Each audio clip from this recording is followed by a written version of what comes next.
Alright, OBS online. Looks like YouTube is receiving signal. Restream is receiving signal.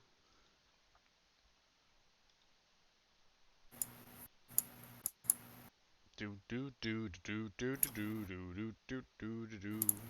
on, YouTube and Twitch, work with me here, man. Work with you. Ha! Alright, it All they looks want to do like is thwart you. YouTube is now receiving proper signal and is properly displaying dashboard. And Twitch is displaying the dashboard. Alright.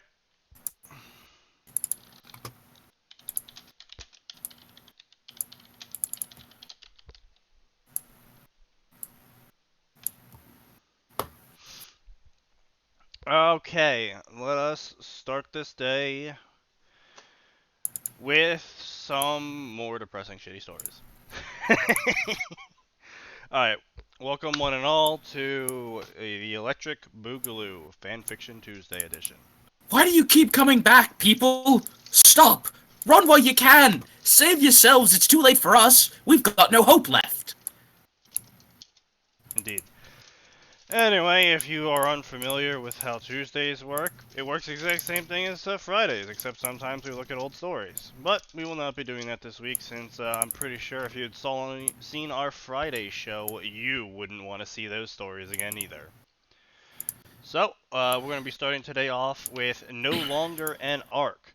And if you can't tell by the name of that, it is a Dark John, I believe, fic. The cliche kind, where the main character is dark and edgy and angsty, for no real apparent reason beyond the author thinks that's what makes a good main character. Don't get us wrong. You can have a good, edgy main character. You can. But you gotta work real hard not to become literally every cliche. Yeah, quick update, by the way, on my Amazon searching. Amazon is drunk again. It wants to put a 2-year protection plan on some breadboards. Okay, Amazon, you need to go to sleep. Because you're drunk. Alright, no longer an arc. Just go ahead and get that tabbed. So, no longer an arc. He was a stain, a disappointment to the legacy of the arcs. He couldn't use aura well. Disowned by his family, John almost faces death in the wilds. A new power is granted to him as he is about to die. He can't use this power at Beacon. Crow and Ozpin had told him not to. So when John is possibly the strongest freshman at Beacon Academy, he is now known to others as the weakest. So, this is, in case no one realized this yet, this is main character is going to be edgy and angsty, probably constantly complain about how he can't unleash his true power upon the fools who call him weak. What else? What else is normal to these kinds of stories? Also, I just want to know, what is with people making it so that every time someone gets a new power, like, Ozpin just know. Like, I understand Ozpin does some fairly omniscient things in the show, but he dies. Unless it was all according to plan. I mean, possibly. But, like, it's just... Yeah. As far as we've seen, he certainly is a planner, and he certainly has things planned out ahead of time, but he is by no means omniscient. Yeah, yeah. It's pretty much implied that he just has a really large network of people that tell him stuff. That or he just has spy cameras across the world. That is also a possibility.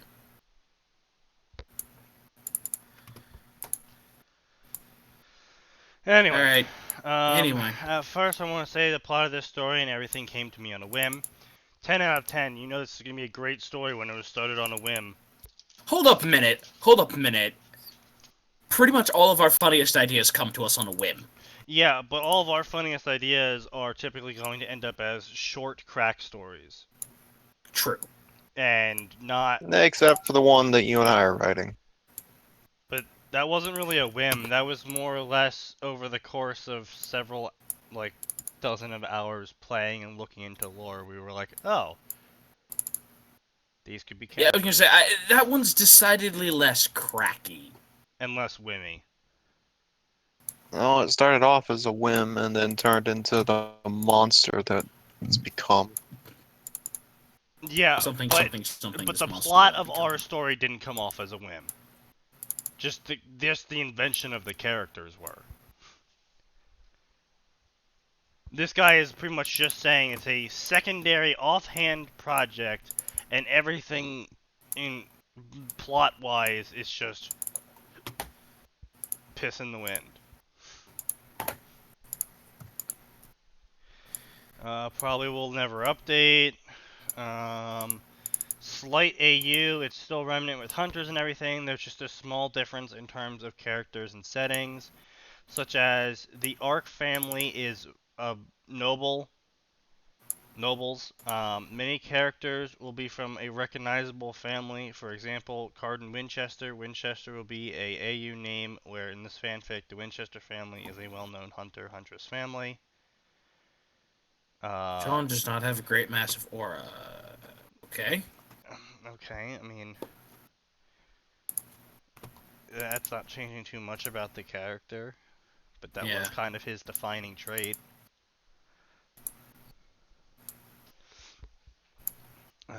Completely undecided at this point. Pairing, completely undecided at this point. John times Pyrrha.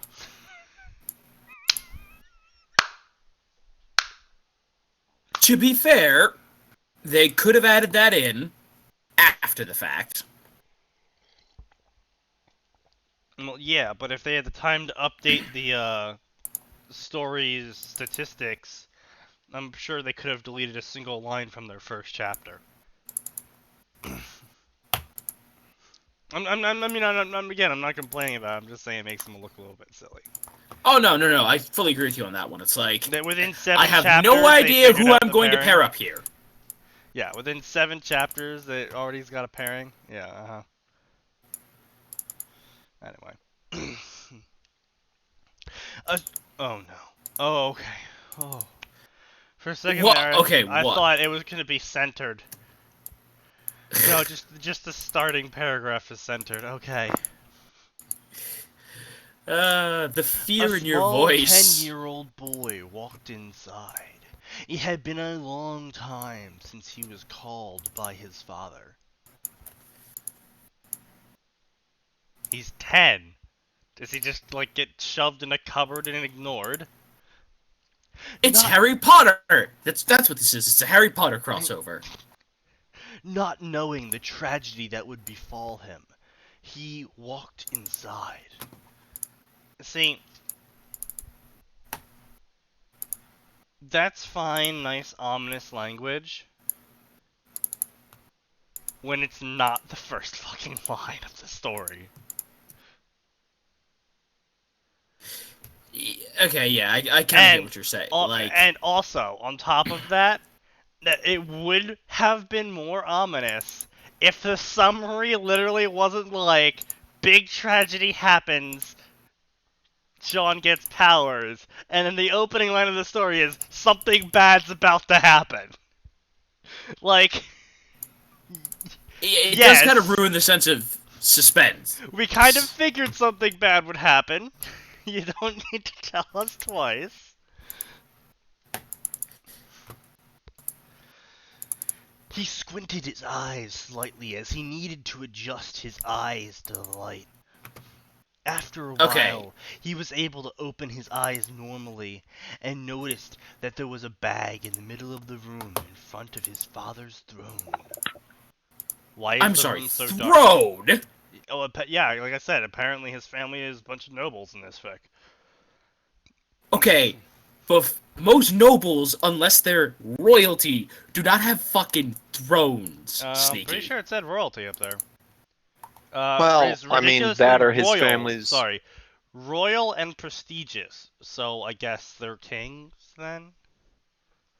Wait, That are incredibly fucking. wait, where are dangerous. you seeing that? He couldn't use words. The Ark family Is royal ridiculously and... royal and prestigious. I'm not. Yeah, I'm not I'm sure not what sure what ridiculously royal. ridiculously royal means, but... He carefully walked towards the bag as he saw his father looking down upon him. Nervously, the boy started talking. Father, why have you called me here? His father's face expression. His father's face expression. His father's face expression. All right. Don't think we need. Well, I don't think we need to talk about that. My face is tired. It seemed like a millennia before his deep voice bellowed out. I have called you today in order to tell you of a decision made long time ago.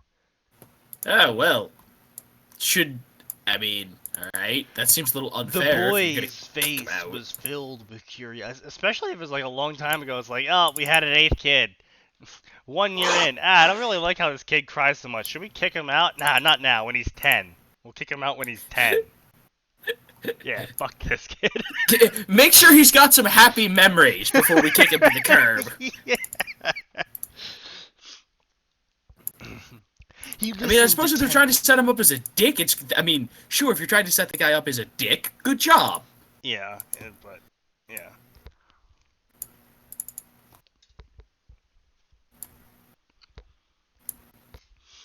He listened attentively as his father continued.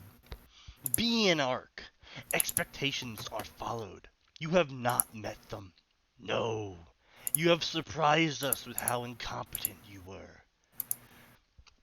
I'd also like to mention, this is like the 180 of John's family in canon. Yeah. Of, we don't want you to go to Beacon so you never have to suffer as a hunter. To, how dare you not be a 100% excellent hunter with 0 training? You are hereby banished! We don't actually know why, or even if his parents told him he couldn't go to Beacon. All we know is he ran away. The only thing we know is he couldn't get into Beacon on his own. Yeah, he required fake transcripts for that. Which means he wasn't trained. Do we even know if he ran away or if his family's even still alive? I don't think he's ever referred to his mother's or sister or anything like that. I don't think he's ever referred to them in the past tense. Which certainly we need more exposition that for could John. just be. Yes, we do need more exposition for John. Certainly, that could just be denial. However, still, he has 0 training. You would think that with the way I've been watching some clips of Ruby recently. With the way he acts and with the whole hero thing, and we can do this. It's not something that he would have just started showing interest in weeks before Beacon. So his parents would have known about his interest in being a hunter. And he didn't get any training. As obvious from the fact that he had no idea what he was doing and had to have his aura unlocked during the initiation. For him. Yeah. So, for whatever reason,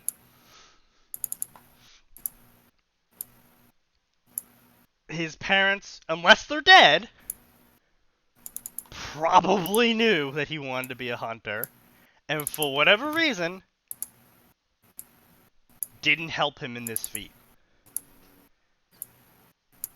Whether that was to protect him, or... Honestly, that's the only idea I can think of. And it's probably why the community at large has adopted that one. Eh. Regardless. Yeah. Moving on. Anyway. Years ago, so like when he was 6, you took the aura resonation test, just as your siblings had. Almost all arcs show great reading. Your aura ratings showed absolutely abysmal results. The calm face of his father was gone now, and only anger was on it. Alright, so So you're violently upset with your child for not doing something he has no control over? yes. Why? Okay, this is because I was just reading another. Yeah. It was a good fantasy book, but what is with the fantasy trope of horrible dads that are upset with their children for not fulfilling some bullshit arbitrary family legacy which they cannot influence? And not only that, like, by the age of, like, 8 and shit. Like, how dare you not be a legendary hero as a 10-year-old? Like, So I will banish you from my home for not excuse me, living up to your name. No, but like, and look, I understand, like, okay, it's a trope. Can we just get rid of that trope, people? Because it's not a particularly good trope. It doesn't make any sense. Yeah, it does. It really, honestly, does not. It is.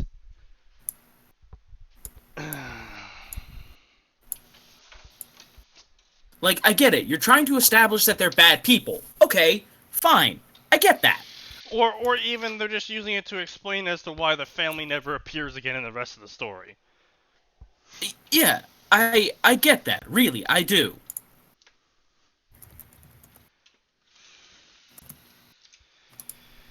But, you know, it's just like, why?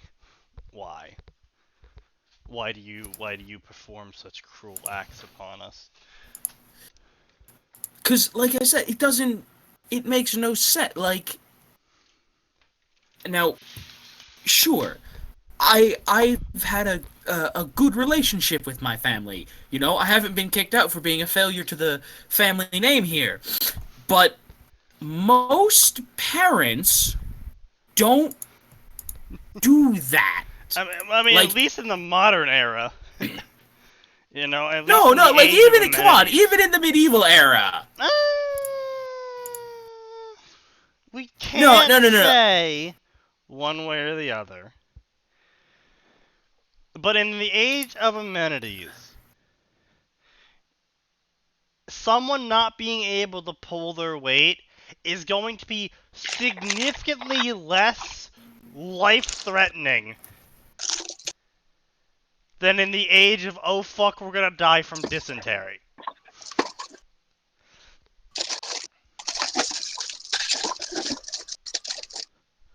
I appreciate your conversation contributions. Yep. Yep. Okay, anyway. As an arc, you have completely failed. You have showed absolutely no aptitude in anything. You are a living stain on the legacy, and we have come to a decision. You are disowned as an arc. The bag in front of you is my final gift of sympathy. You are a son of mine, after all. The blood in his veins ran cold. What was happening? Just up till 10 minutes ago, he was having fun with his older siblings. No, this was just a test. It had to be. There was no way this was happening to him. You know, he's, for a 10-year-old, he's taking this pretty maturely.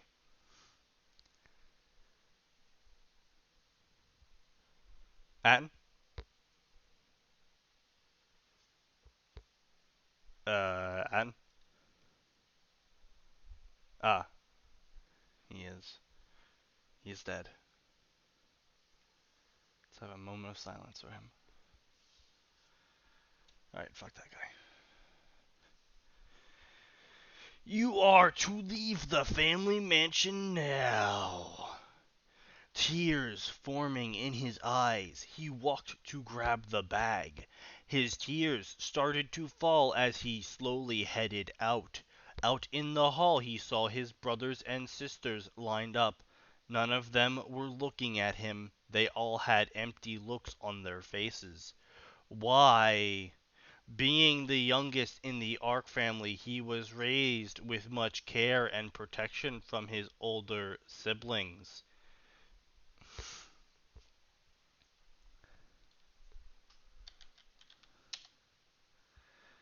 And everyone leaves me. I'm all alone. Seeing the sudden change in their demeanor hurt him so much. He pushed open the giant doors of the mansion with his small body. There was a blizzard, as if reflecting upon the emotions that his father was feeling. Anger. Okay, why would a blizzard represent anger? Why is this kid being, the dad's like, oh, I'm going to help you survive with one final gift of supplies and a bag, but you're being kicked out of the family. And, it's like, okay, yeah, fine. Weird premise, but whatever. What parent, even if they just disown the kid, unless they actually want him to die, is just going to be like, fucking, hey, you leave in this blizzard, but take this bag so you won't die. It's only got enough supplies for you to die in him. 10 out of fucking 10. This... Still better plot than Mass Effect Andromeda.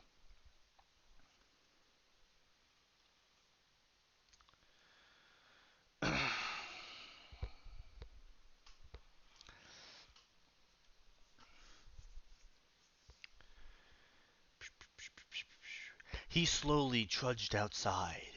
He looked back once more. He wished for someone to come out and say that this was a prank. The only sound that greeted him was the sound of the door shutting. The cold winds bit at his skin, and he knew he had to move on. The boy didn't know how long he walked down the mountains that the family mansion was on. It felt like hours. He was shivering. It was too cold. It seemed that he would be able to find warmth soon. He saw a light in the distance. I would just reverse that sentence. He saw a light in the distance. It would seem. Okay, so for reasons I don't understand, my mother has seen fit to bring home yet another piece of useless fucking furniture from a consignment shop that's going to sit in our fucking garage and make everybody upset because it impedes access to stuff in the garage. So in about 5 minutes, I'll have to leave again. Excellent. 10 out of 10. Yeah, just read up to the point where he's kicked out into the middle of a blizzard. Which apparently is the thing. It's like, hey son, I'm gonna disown you from the family. Here's a bag so you can survive the wilderness, because after all, you leave the family mansion now, blah blah blah. You are my son, but I'm gonna kick you out into a fucking blizzard because... Tears forming in his eyes, he walked to grab the bag. His tears started to fall slowly. Out in the hall, his sisters and brothers lined up. None of them were looking at him. Hold up! Hold the fuck up! Yeah? Why the fuck is not a single person going, dad and or husband, what the fuck? Yeah, no, see, I was saying that, I was like, man, for a 10-year-old, this kid's fucking taking this pretty stoically.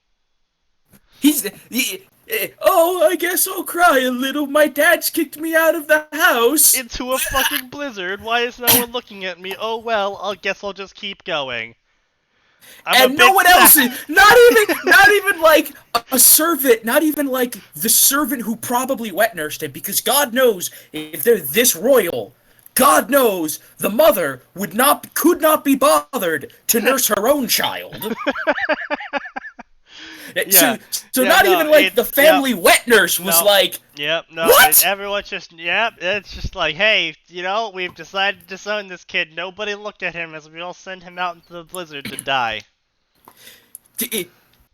Just opens the doors, and there's a blizzard. He slowly trudged outside. I already read this. You don't need to read it out loud. I'm sorry. I'm baffled here. Yeah, like I was saying earlier when you guys weren't here. And not only that, you're so upset with this child for being a failure. You're gonna kick him out in the middle of a blizzard. That's what I was saying. You know, I was just like, okay, you know, hold on. I can get you disowning the kid if this scenario is set up the way it is. Fine. Whatever. I disagree, and I think you're a dick, but fine. Yeah, fine. I can suspend my disbelief for that much. Alright, so you're gonna give him a bag to survive because you still care about him, but you don't want him tarnishing the family name. Fine. It's a blizzard outside. Are you fucking kidding me? Do you want to build a snowman or something? Like, I'm gonna make sure my kid survives by giving him this bag of survival supplies. Sends him out into a fucking blizzard. Really? You couldn't have waited like... I don't know however long it takes for that blizzard to fucking leave. What do you say? Yeah, like, you couldn't even be like, well, he's a failure, sure. Like, why does it happen to have, like, this day? Like, I could understand if he set it up to be like, alright, son, it's your birthday, you failed to live up to the name. By the age of 10, we're gonna banish you today on your birthday. I would have been like, okay, hyper cliched, but, you know, it's a cliche. Fine, yeah. No, it's just, today, on this random day, I banish you into the middle of a fucking blizzard, because screw you. I need to be the bad guy for the first arc of this story. I mean, really? Yeah. Blizzard! Yeah. Having newfound strength from the I've hope. known villains who aren't that harsh. He continued to move forward one step at a time, until he heard a low growl. Look down, He down. froze in fear. Ba-dum-tsh. The only one thing could make those kinds of noises. Turning around slowly, he was met with two Beowulfs. Well, technically that's spelled Beowulfs. Also, why are there just two outside the family mansion? That is a good point. Maybe they're the family guard Beowulfs. They've released the hounds on him. Get the fuck out of here faster! He stumbled. He reached into his bag. His father must have given him something to defend himself with. Perhaps one of the weapons from the armory. Please, please, please, please, please. He prayed for any sort of mercy from the gods above. Why would you assume that? He just kicked you out into the middle of a blizzard. Because this 10-year-old's taking this whole fucking event super fucking stoically. His eyes widened as he saw a hilt. He had something to protect himself. I mean, not really. You're still 10 without aura, I suppose. I mean, I don't know. Does he? I guess he has his aura unlocked with the aura resonation test or something. Maybe. His hope was drained when he pulled it out of his bag. It was a knife. Well, okay, so it was a 5-inch long knife. You're 10. With, I assume, no physical training. You're not really going to be swinging around anything larger than that, to be honest. I was going to say, in fact, that's actually probably the best thing he could do. Yeah. Well, he's a failure, and we haven't trained him. Now, I can't have him tarnishing the family name, but I can't just leave him with nothing. Because that would be an irresponsible parenting move, he said, the sense of irony going over him. The sense of irony completely missing him as he banishes his son into a blizzard. He turned around and started to run frantically. He heard the sound of footprints of snow being made right behind him. Wait, I'm sorry. That's very awkward. I know what he's trying to say, but that's just a very awkward way to say it. He knew that he would never be able to outrun Beowulfs, but then why is he trying? Because he had to. A bad man. He let out a scream of pain as he felt many sharp objects dig into his shoulder. Those are called Claws. teeth. A huge weight followed after, making him tumble in the snow.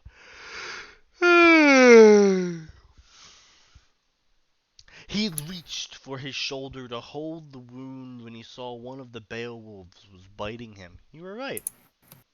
Vision going white from the pain, he held the knife on with one hand and blindly stabbed in the direction of his shoulder. And he proceeds to stab himself in the shoulder. I mean, that would be the most fitting thing. Yeah. It was then he felt his stomach be impaled. Oh, sorry, hold on, I skipped a step. A loud yelp joined the sound of his cries of pain, and he felt the weight on his shoulder release. His knife was stuck inside the Beowulf's neck, and the boy tried to hurriedly take out the knife. It was then he felt his stomach get impaled. The second Beowulf had run directly at him. Coughing blood, the boy and the wolf rolled around in the snow, leaving behind a trail of red. I gotta ask, how did he get impaled when they don't have anything with which to impale him? They have teeth and claw. Yeah, you can impale someone with claws. I guess. But no, I see, gotta my go main move a question chair. here is, my main question here is he's been bitten and impaled, which means that he doesn't have aura, which means that how the fuck He did should they? be dead by now. Not only yes, but I mean, how did they test him for his aura levels and the resonance of his aura without having aura? I mean, maybe it was like, well, I mean, no, it couldn't be he had no aura because it'd be one of those, he doesn't have a soul fix. Anyway, I gotta go move a chair. I'll be right back. Alright. No, no, no, no! The boy let out a helpless yell as the only weapon he had went out of his sight. The knife was too far away from him, and he still had another Beowulf to deal with. His back faced the snow while the front of his body faced the sky. Looking up, he saw the Beowulf on top of him as the wolf leaned down to aim for the killing blow.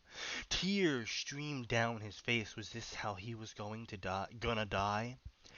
His dream of being a hero, was everything just going to end like this? Typically, yes, actually. No, he wouldn't let it end like this. He had to show his father that he was an arc. Again, this is a very mature 10-year-old and a very calm 10-year-old in a life or death situation. Letting out a strangled roar of anger, the boy tried to intercept the bite with his hands, but he was too weak. He felt sharp teeth dig into his neck. His left hand was also impaled from trying to stop the teeth from closing down on him. The tattoo of the Ark family showed on the back of his impaled hand. It hurt so much. And he wouldn't let everything end here. With the remainder of his strength, he grabbed the largest tooth inside the Beowulf. With everything he had, he twisted the tooth, causing it to shatter. That's not how teeth work. Using the tooth as his new weapon, he quickly flipped the tooth, making the sharp edge face the Beowulf. He slammed his arm. Wait, isn't this Beowulf like biting his neck off?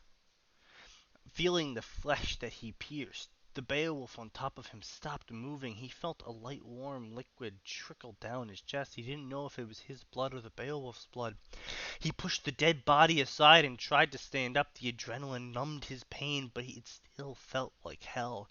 He managed to somehow actually stand up. It only lasted a moment. His legs gave in and he fell down into the snow. His eyes were half closed. He felt so tired. Blood tainted the pure white snow. It created a cruel yet beautiful scene of a dying boy. He closed his eyes. He needed a small rest. Yes, that was what he needed.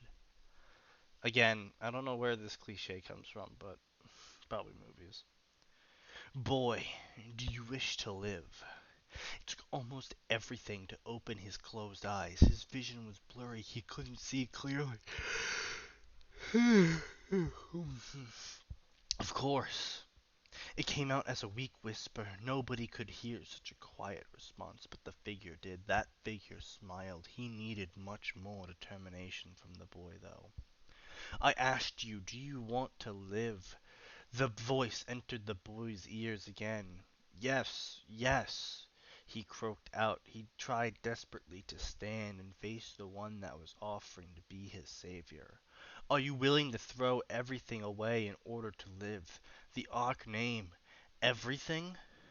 Yes, the child roared as he was on his knees now. The Ark name meant so little to him right now. He would abandon his Ark name. He would never carry the name now. His family didn't want him. There was no point clinging to the past now.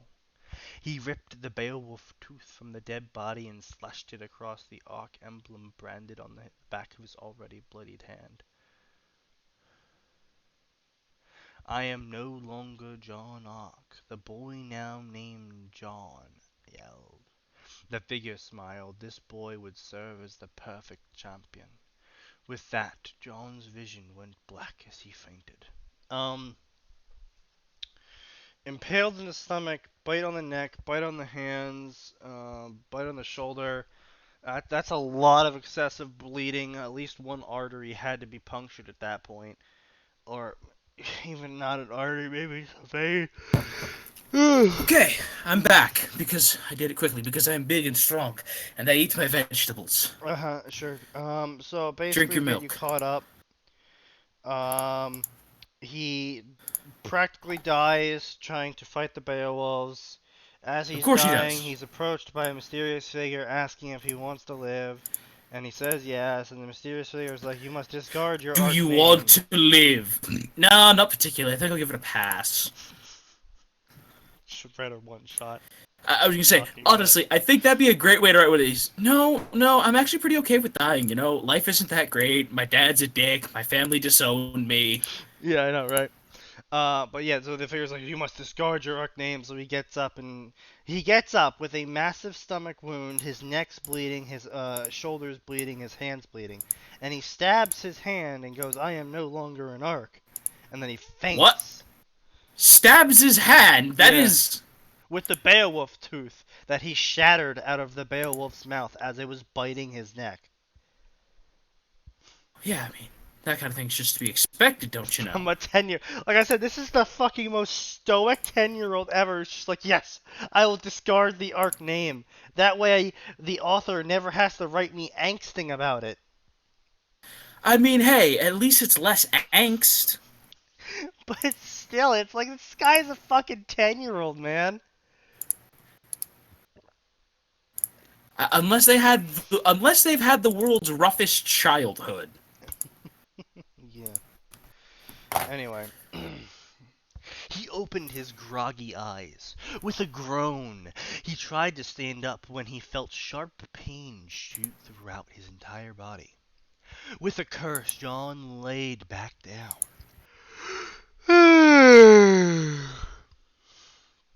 Careful with those wounds, young one. There should be a comma there between wounds and young. John's head snapped towards the voice. What he saw was a middle-aged male with glasses. Of fucking course it's Ozpin! Like I just said, guys, can we please stop making Ozpin some kind of omniscient deity? Yeah, Ozpin just so happened to fucking show up to save John from two Beowulfs that were far too close to the main household of the most notorious hunters in Remnant, according to this AU. Guys, we've got a group of super hunters. There's Beowulfs outside their door. Two Beowulfs right outside their door. And Ozpin just happened to be in the area to catch John Ark dying to them. I was gonna say, yeah, now, sure, I get it. Things like that, drawn to negative emotion. I could understand the justification, like, oh, well, they were drawn to all the negative emotion in the house. Sure, I could understand them being drawn there. Yeah. But then we run into the problem of, it's the most well-known hunters, and it's a royal house. Even if all the family is inside to witness everyone kicking out the 10-year-old, against which no one raised a fuss, for the record. Yeah. House guards, maybe an angry hedge trimmer, something. Yeah, no, like, no, I mean, no, not only that. It's just like, uh, Ozpin, really? Just so happened to be there for the randomly selected day that Jean's father decides to disown him? Really? Like, just right there. Right there. Wait, where am I? John thought as he quickly scanned the room he was in. The room was unique. I mean, most rooms are unique. I mean, unless you're in, like, a terribly designed RPG. Yeah. It had gears around everywhere. Noticing John's confused face, the man began to speak. I'm sorry about not providing the most comfortable environments for you. With all kinds of people around these days, we couldn't bring you to a medical facility. Normally, you would wake up in a cell and be released after figuring your identity, but... The man ended his speech as he tilted his head towards John's hand. John understood the gesture. The man had saw the Ark emblem. The man knew he was an Ark. Luckily, our patrols managed to find you in time. Your patrols. So I mean, I guess a hunter patrol? Ozpin just happens to have his personal patrols around the Ark household. Yeah, again, highly notorious hunters. Loyal as all get not out. only that, Ozpin has hunters on a patrol instead of, more important things. No, like, I could get a patrol, but a patrol near the house of some of the most notorious hunters who are incredibly prideful. Like, the way they've written this, obviously, Yeah, the being way a disappointment of a yeah. 10-year-old is enough to get you kicked out of the family. That level of pride would not allow random patrols by their house. They'd be like, get your patrol out of here. We don't need you. We can handle it. Exactly. So, author's contradicting himself quite a lot. That, or he's trying to make it all sound super mysterious, like, oh, patrols. Then who approached John? Was it Ozpin? The answer is yes. It's always Ozpin all along. You thought it was Dio, but it was me, Ozpin! But really, it does get a little tiring when literally everything is Ozpin, guys. Can we please come up with a better... Can we at least come up with some kind of semi-original Deus Ex that isn't Ozpin? No.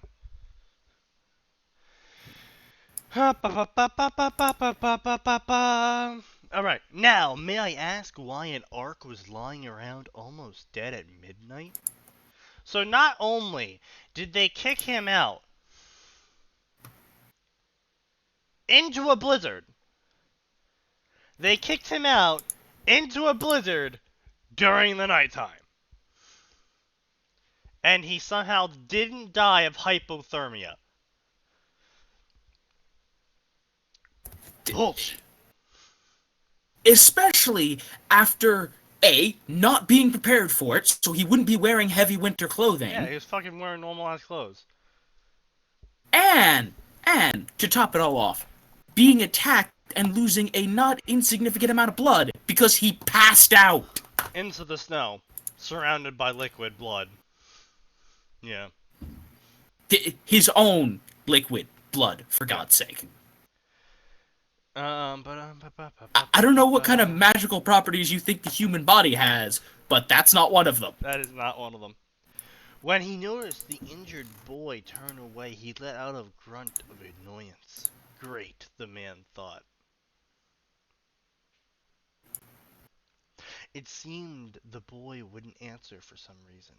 He hated unanswered questions, and now he had a bunch of unanswered questions. But he would let the boy keep his privacy. The situation did seem extreme. I understand the author's trying to use ellipses here, but it's 3 dots, not 4, not 5, not 6. 3. Anything more than that, and it's interpreted as something else. No, it's literally not. It just becomes several periods.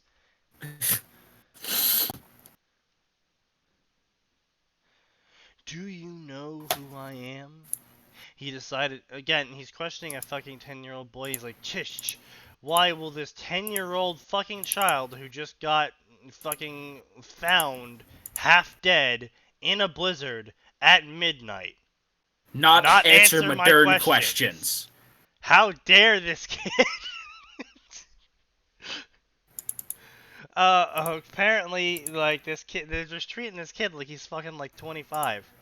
I mean, you say, you kind of answering your own questions here, Ozpin. He decided to switch Chief topics. among them is, you're a dick. He decided to switch topics as the boy seemed uncomfortable. When he saw the boy nod no. Nod no. How do you nod no? I believe this person does not live in a English-speaking country.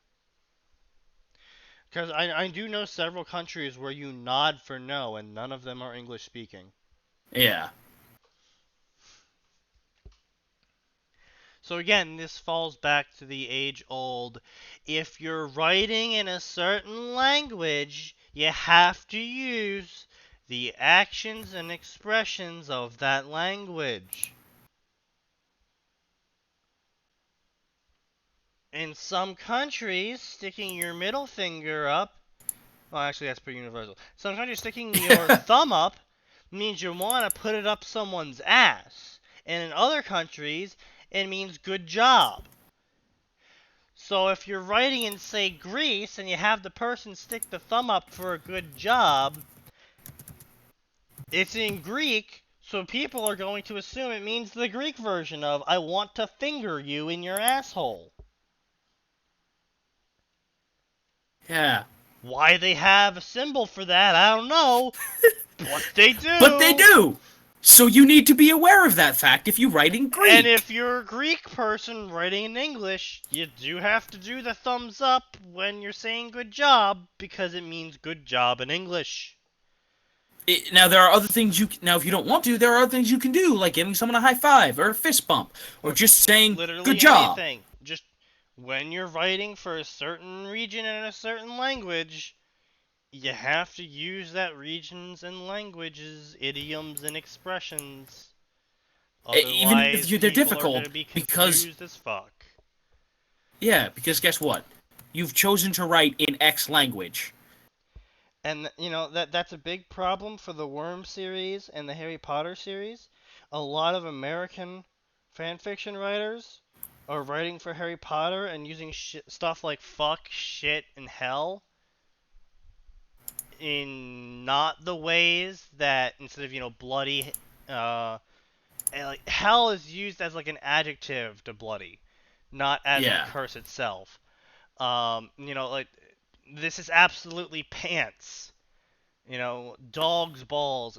There's a different set of expressions and idioms for British speakers than Americans. And it does get quite annoying when Americans are writing everyone as if they're speaking American instead of British. British English and American English. Guess what? You're not in Kansas anymore. And it's the opposite for Worm. There's a lot of British fanfiction authors who are fucking writing Worm fanfictions, and Worm takes place in the fucking Massachusetts Bay. And so they're saying things like bloody hell. Yeah, they're saying shit like bloody hell, and this is absolutely pants. Or the, aluminum with a U, and it's just like, fucking goddamn it. This is the most, like, ghetto American area in the Northeast, and you're having them use British slang. That is far too dignified. Listen, in order to get a sense of what it is, just watch videos of people driving through Boston traffic. You'll figure out how curse words are supposed to work really quickly. Curse words take the place of actual words very quickly as well. Well, I mean, that's just because all the drivers in Boston are fucking insane. More like, welcome to the Northeast. Now fucking die, you fucking and learn to fucking drive, you piece of fucking shit. Oh, what's that? You don't know how to drive on snowy mountain trails? Better not go to Vermont with our one-lane highway. Oh god, yeah, I know, right? I always found it fucking hilarious that Vermont's like, yes, no, we got this. Oh no, it's a fucking half-inch of rain. Better panic. It's like, holy shit. We don't know how to handle the non-solid form of snow? What madness is this? Anyway, we're getting off topic. Let's go back to this fucking Because our souls are in pain.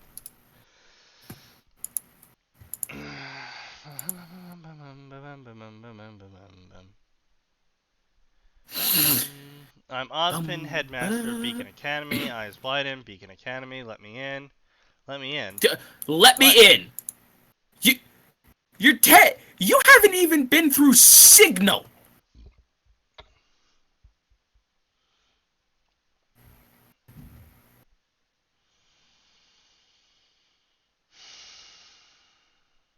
Do you people just like to ignore that Signal exists?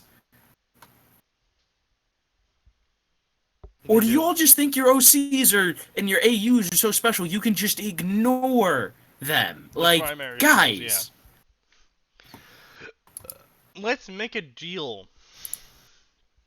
What? No, Ozpin would not say let's make a deal. First off, he's a headmaster. He can probably tell how little to, basically no aura this munchkin has. Supposedly has, yes. He can almost certainly sense... We don't even fucking know if he has his goddamn aura unlocked because he took all those fucking hits from the Beowulfs with no aura activating, so... Now, to be fair, he did pass out from that. Well, yeah, he passed out from blood loss. And I know, I'm just like he did take all those hits and then he passed out. But yeah, I agree with you. So it's supposedly his aura is small, and so far we've been given no indication it's even activated. He's fucking 10, and he's like, "Hey, Ozpin, I know you run a school for 18 pluses, but let me, the 10-year-old with no aura, in." Well, why don't we make a deal? He would not be saying let's make a deal. Here's the topic of the deal. You tell me your current situation, and I'll do everything in my power to enroll you in the academy. Oh, sorry, you don't have an aura. I can't let you in. That's outside my power. Fucking kidding me. Looking at the back of his right hand, he noticed a strange glyph-like marking on it. He stared at it confusingly. Confusingly, that's not... John hurt himself in his confusion, apparently. When did it appear? He didn't remember anything after his fight with the Beowulfs. Ozpin let out a sigh when he saw the confused look on the boy's face. It seemed that this would be yet another unanswered question. Fucking ellipses fucking like rabbits. I'll take your deal. I am John. No, I'm John. I am no longer an Ark. John told Ozpin the events that occurred. Throughout the whole story, Ozpin just carefully nodded. Blah, blah, blah. Ark family are strict. We're going to accelerate through this story and move the fuck on. Was John really that weak? No things child should have. Can you emit aura? Soon you emitted aura. Not only was his aura weak from an Ark, it was weak for a human. It was weak for a human even compared to those who weren't hunters. As he understood why the Ark family would do such a horrid thing. I'm sorry, he understood. No! No. Oh man, this kid's so weak. I totally understand why a family would just send their kid out into the fucking blizzard during midnight. Makes perfect sense to me.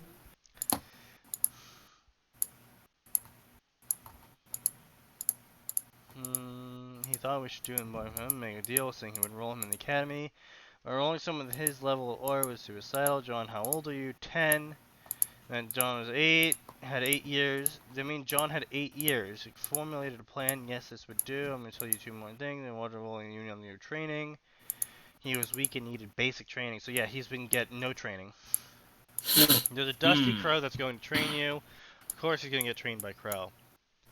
Headmaster Academy, my hands are busy. I'll contact him and train with him. Second, you will enroll in this academy once you're 18. He couldn't wait 8 years. He was about to object. Currently, for first years, 18 is the age which all students enroll.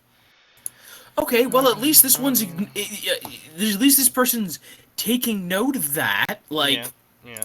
I mean, at least they're like, oh, you have to wait till you're 18. But obviously, we're just going to get an immediate time skip, like either this or the next chapter, of him 8 years later. Oh, he's so badass now. Look how badass he is. He's doing badass things badassedly. at least someone's finally paying attention to the existence of the age requirement, though. I know, right? So, hey, look, as egregious as some of this might be, we have to give them credit for that, relative to the other shenanigans that usually occurs in these kinds of stories. I fucking called it. I didn't dispute the time. I didn't dispute the existence of the inevitable time skip. I want to put that out there right now. I did not dispute the existence of the time skip. But literally, like the next paragraph, time skip. Of course. Osmond smiled, seeing the child nod. Contact for John to the teacher. He now needed the rest. 8 years later. Shit, that's what he literally felt like as he felt a cold liquid pour down his hair. Quiet sighs, he heard laughter. Week later, into his first year, he already had center of attention, something he thought he could avoid. He couldn't with the initial aura projection ranking that took place in front of everyone. Johnny boy, are you right down there? Card Winchester.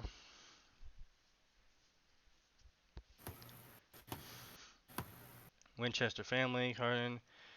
John took the name of an unheard family, having the weakest aura level in the joint, making it bother the rest of fraternity. Yep, just fine down here, more laughing. John dubbed the weakest of all students. He can better protect more than a child could, so his student body would always be blah, blah. Or prank him, they all thought them better than him. They didn't know the hell that Crow dubbed his training that he went through, the time, blood, and sweat into worst effort, blah, blah, understanding his power. This was all something that Crow had planned, that plan that Ozpin had even agreed to 6 years ago. Oh, good! Triple-double flashbacks! Holy flashbacks, Batman. This person has no idea what they're doing. A mock battle, finally, a 12-year-old... Wait. 6 years ago, okay, yeah. 12-year-old John, 2 years, physical workout. Yes, no one should ever go through that. You have to wait till you're finished with puberty before you relentlessly start training your body. Otherwise, you will severely stunt your growth and or deform your body when you go through puberty. Like, because that's very bad things happen when you physically train hard as a child. It's like one thing to be really hyperactive, like, go biking and playing soccer and climbing mountains and shit. It's another thing to be doing, like, weightlifting and stuff. Weightlifting, burpees, and, hardcore mile runs and shit.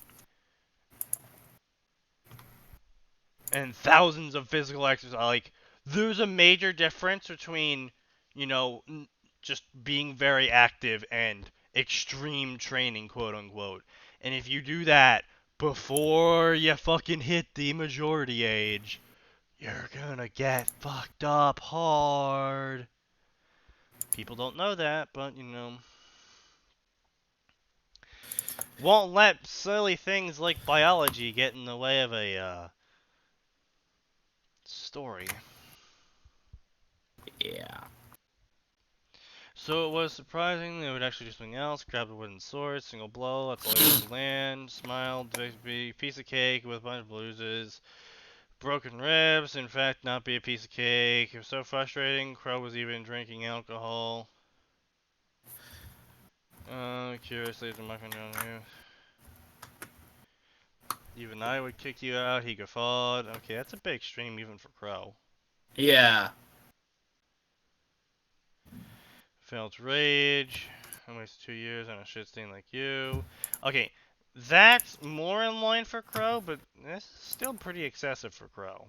I was gonna say, I mean, he's been harsh before, but like, there's a line between giving frank advice, which Crow absolutely has no problem doing, And shitting on your face while laughing about it.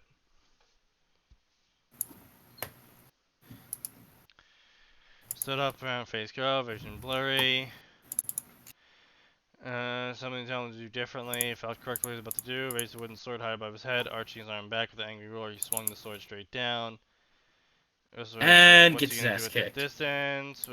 Crow, use Orwell, throw the stick at him. He sniggered at the thought. And he didn't know what hit him. All he felt was sharp pain spread across his chest. He saw seemed like a black aura slash. He just shot a Getsuga 10 shell at him. Oh my fucking god. If that's what this is. I mean, that is what Getsuga is. No, I'm just saying if that's what. I know, and I'm saying it's not, but that's clearly what the author took. Well, yeah, obviously.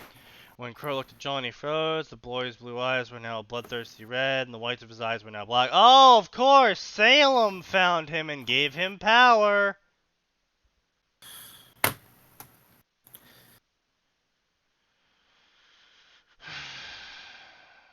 Excuse me, I'm allergic to tropes. I need to go vomit violently. John's body was hunched in an inhumane way as he stared back at Crow. Crow's body yelled at him to run away as he stared at the Inhumane boy. way. This was dangerous as hell, and he made sure to return the boy back to normal. John was his first student. The surprise when a bloody Crow came into his office would be a huge understatement. Crow was carrying unconscious John. I don't know what the fuck is wrong with him. Crow managed to barely finish the sentence.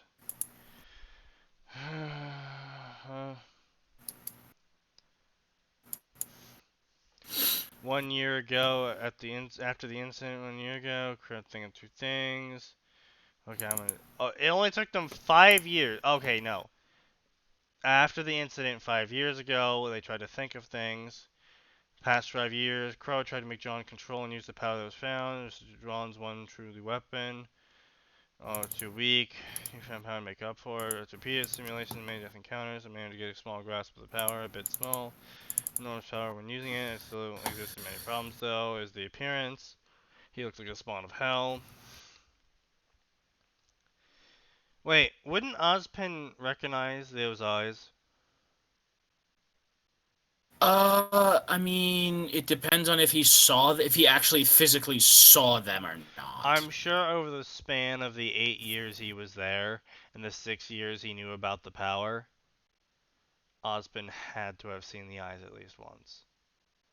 Probably. So he would recognize them as Salem's eyes, right? Yeah, yes. Personally, I think yes. Yeah, he would.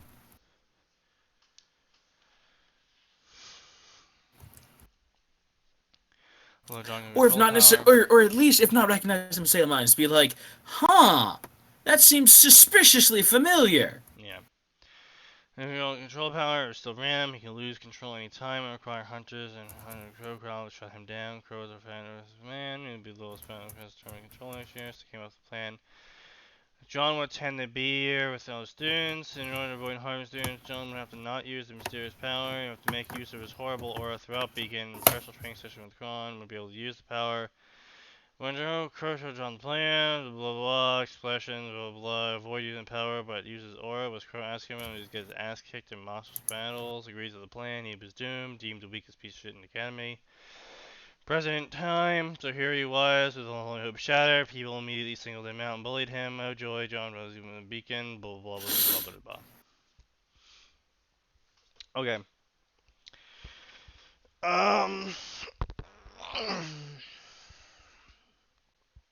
So my impression on the first chapter. Cliche. Tropey cliche, blah blah blah. I can pretty much estimate what's going to happen throughout the rest of the story from here. Now that I have a feel for I the mean, first chapter. pretty much everyone can. Yeah, I know. I'm just But gonna spell it out though. sure, go More for or it. less, basically, probably going to happen if the author follows this pattern is he's gonna meet Team Ruby and Team Juniper. He's gonna probably become the leader of Team Juniper, even though he's got no power. And he's Some gonna point end he'll up be dating forced. Pyrrha because he doesn't know who Pyrrha is, so totally Pyrrha wants that D.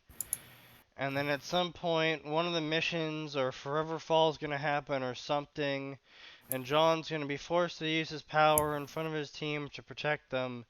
And everyone's gonna be like, "Oh, it's scary," except for like Yeah. maybe Blake, who Or who Ruby there'll or be a lesson something, about and then not. they'll be Yeah. like, "Oh, it's still John," and they all give him a hug, and then And everybody like, "Oh, and it's so cool," blah blah blah. and and then he's able to rein in the power with the power of friendship and love from his teammates and friends. And then he's gonna tell them about training with Crow, and they're gonna be like, "Oh my God, Crow's my uncle." And then Cinderfall's gonna happen. I'm gonna say at some point he's also gonna be contacted by Salem to work with Cinder, maybe. And if not, her plan's gonna Probably. go off, and John's gonna fight her, and she'll be like, "Oh my God, why do you have the eyes of my master?" And he'll be all confused and or angry, and then he'll choose to go with his friends instead of with Salem, and he'll either A, lose the power, or B, keep it and use it to kill Salem. But if he loses the power through the power of friendship and the bonds he's built, he will triumph. And then the story's over. And then him and Pyrrha fucked. you know? Not much of a branching path there for in terms of story development.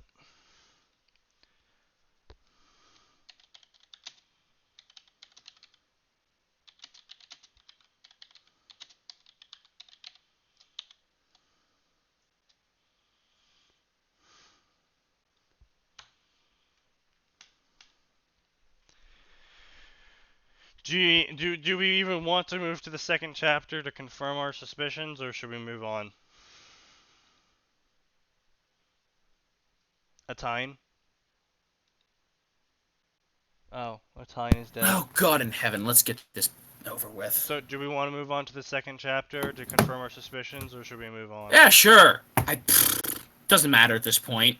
We already hate life. Let's confirm our suspicions. Pilot update, blah blah blah. More differences that exist in this AU. There'll be no formal teams. What? Okay. Why would you do away with teams?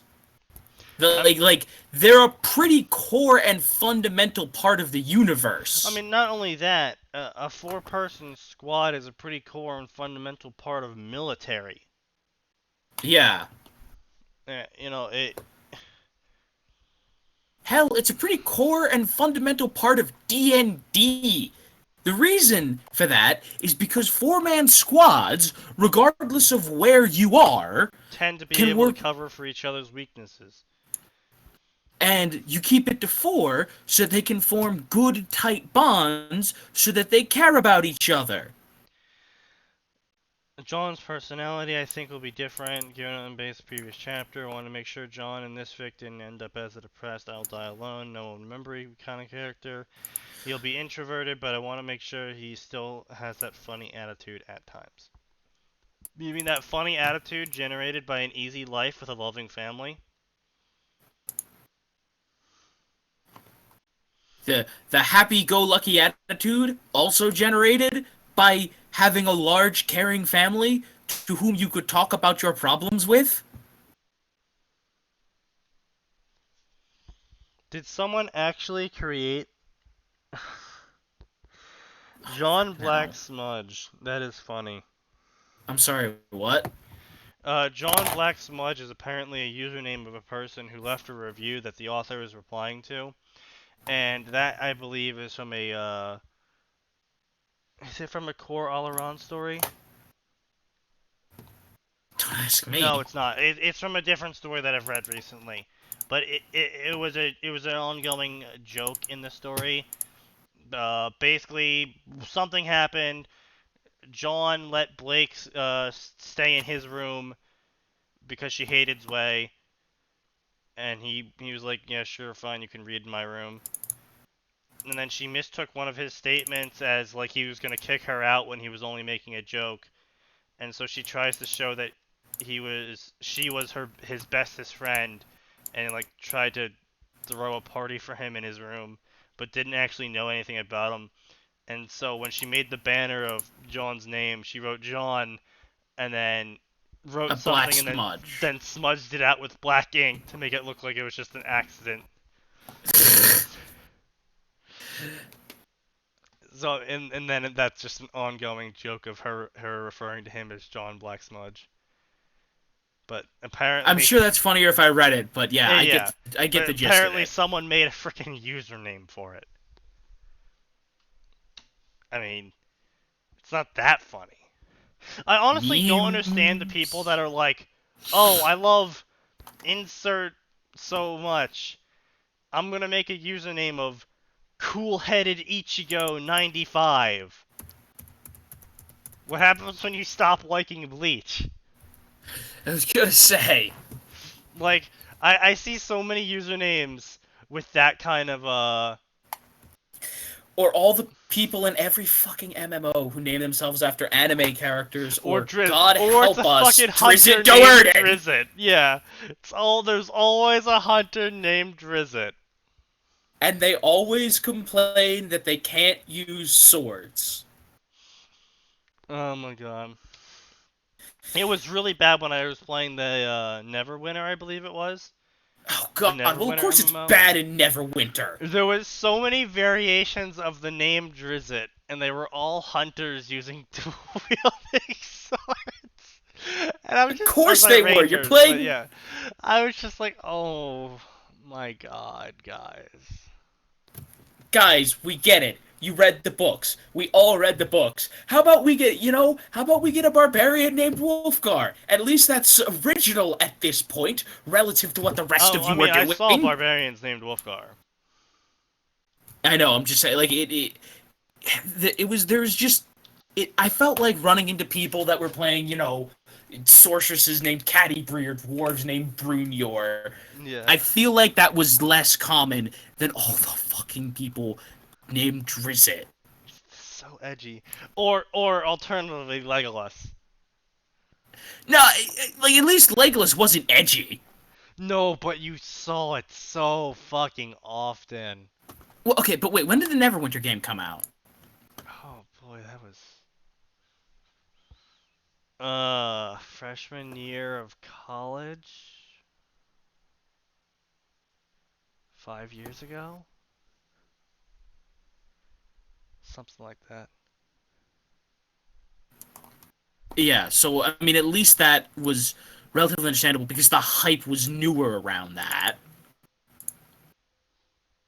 Relative to Drizzt, at least. I mean, what, Legolas? Like, I'm just saying, like, Lord of the Rings was a huge fad, like... I mean, it still is, and it wasn't like Lord of the Rings had just recently come out. No, but... It certainly got, as much as some people will dislike this statement, it got a lot more attention because of the good movies. Yeah, but it wasn't like the movies were recent additions either. Okay, but relative to Drizzt, they were recent. Crying out loud, Drizzt's been around since what? 92, I think. Yeah. I was gonna say, the no, character no, of... Lord of the Rings was fucking 2001, man. 2001, 2002, and 2003. Oh god, that makes me feel old. And yeah. Drizzt Do'Urden books from the series Legend of Drizzt. No, the Dark Elf series, the Legend of Drizzt. started March 2004. And a book has come out every year in October. Yeah, okay, wow.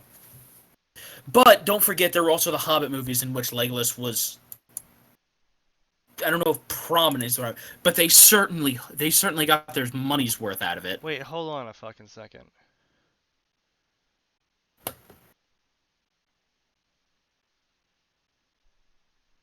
What the fuck? What the What? fuck is this timeline? What are you Books looking at, 1 man? through 3 were 2004. Then books 4 through 13 were from 2005 to 2008. And then books 17, 18, and 19 came out from 2002 to 2004. Wait. I need you to say that again. So the Dark Elf trilogy came out. Sorry, no. Right. The Hunter's Blade trilogy came out.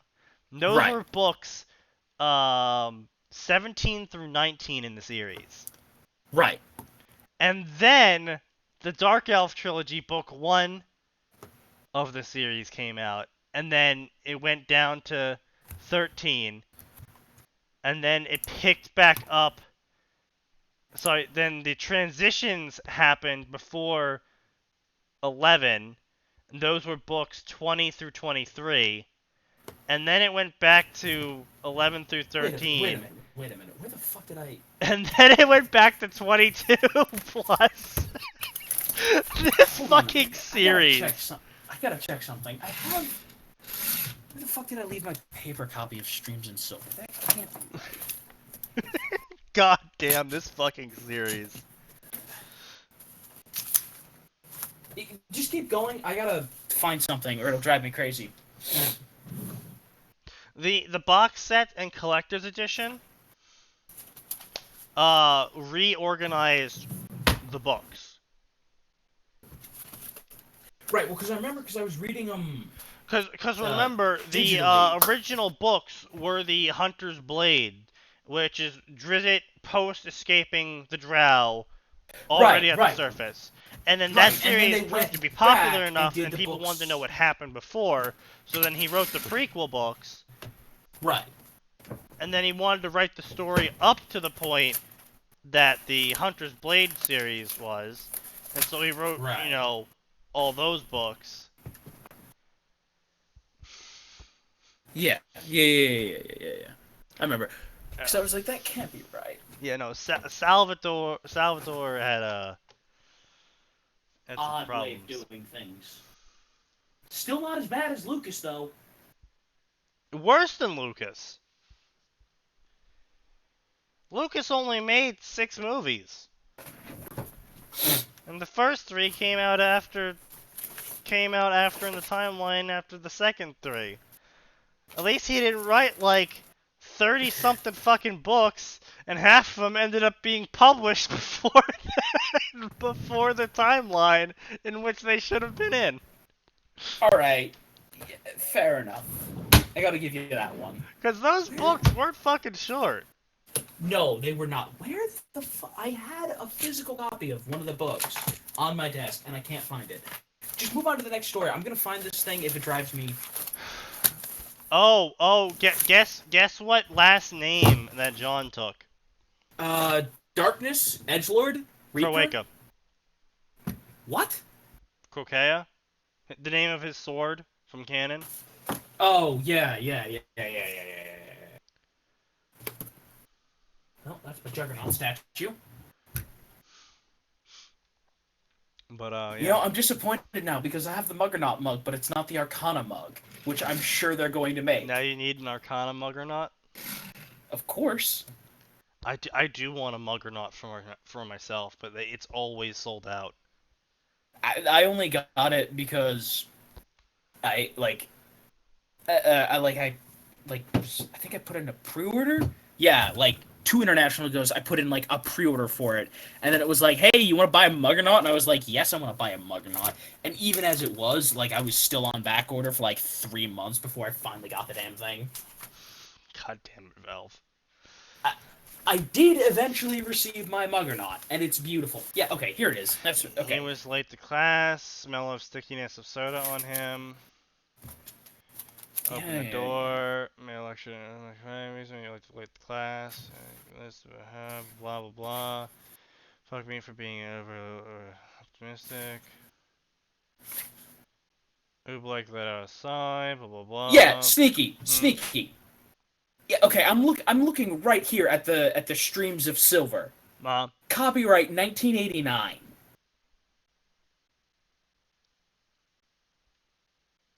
So yeah, like I said, Drizzt has been around for a long ass time. I guess the reprint of the series came out. Yeah, and I guess that would renew the copyright. I'm just saying because I'm looking right here at the. I'm holding the physical copy of Streams of Silver. I know that's why I said 92 originally because I have some of the original copies before they like rebranded the whole thing. Yeah, and it was even before 92 because, heck, it could have been as far back as like 87 because Streams of Silver was the second book. Yeah. Because here's the thing. The reason I couldn't believe that was because I'm sitting here, holding the book in my hands. Yeah. And I'm looking at this cover art, and I'm like, look, I'm sorry, but this cover art is painfully 90s. Oh my god, yes. The old cover arts were so fucking 90s. And look, I understand, technically speaking, this book is not from the 90s. It's from 89. But that's close enough. That's basically the 90s. Sneaky, pull up some of the original cover art for the fans so they can see what we mean by painfully 90s. The Icewind Dale? Yeah, I mean, I would say pull up Streams of Silver because that's the one I'm looking at.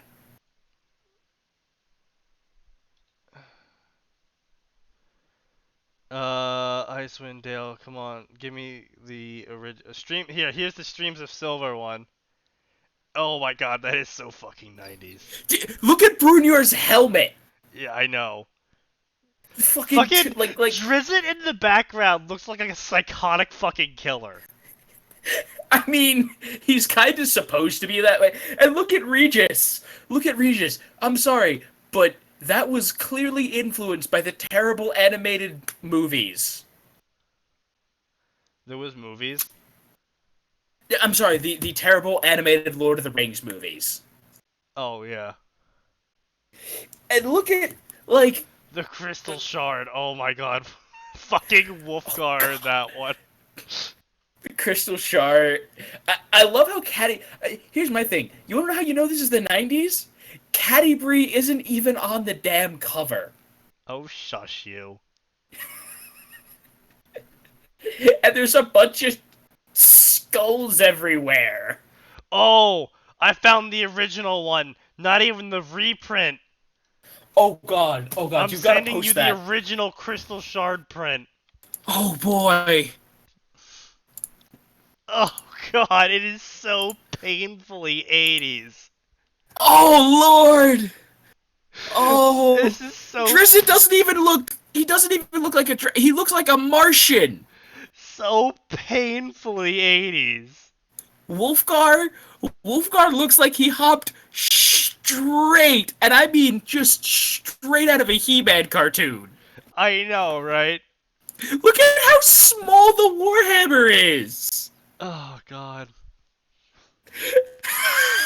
Oh god. Oh, here's the Streams of Silver original cover. Oh god, the original. Oh boy. Okay, this will actually be good. I want to see how close this is.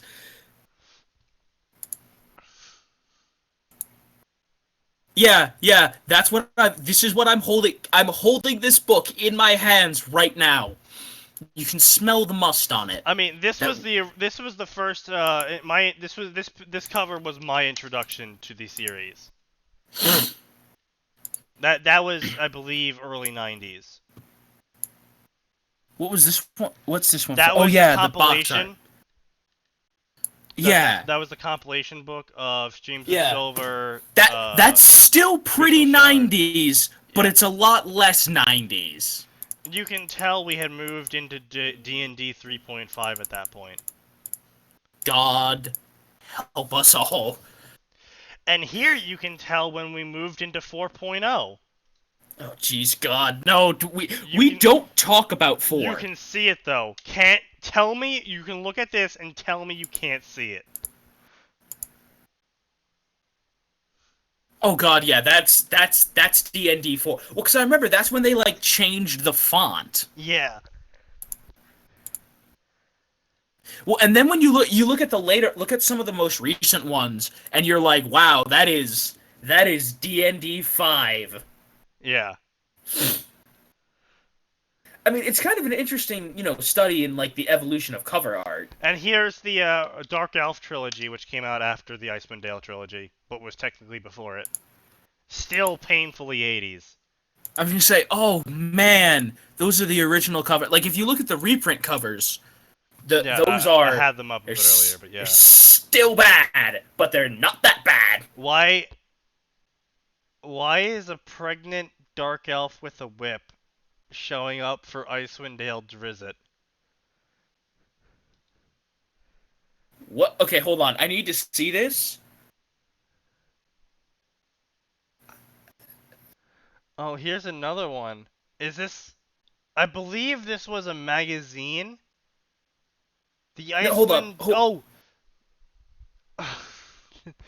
Icewind Dale Trilogy miniseries 2006 to 2007.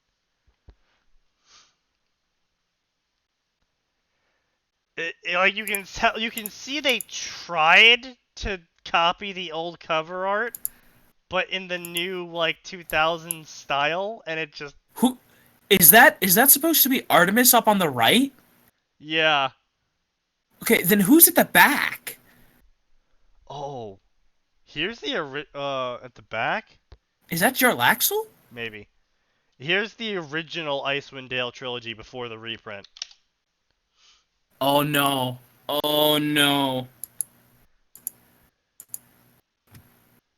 Okay, I mean that's not that bad. Yeah. Oh gosh. Oh, the memories. Okay, so what's this about a pregnant dark elf with a whip? We're gonna confuse the shit out of Max.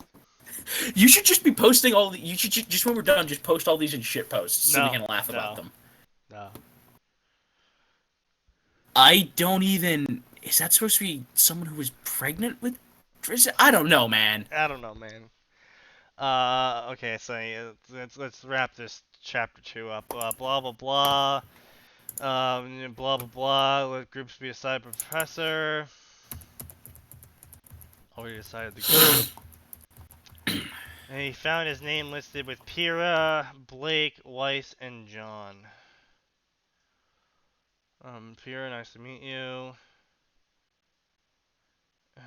Just curious. Hi, I'm Pyrrha. Nice to meet you, deadweight. How do you know how I look like? That's a very awkward statement. Awkward. Awkward doesn't even cover that, dude. Through your initial projection rankings, I saw your results and you just stood out. You stood out for being a massive failure and probably going to get us all killed.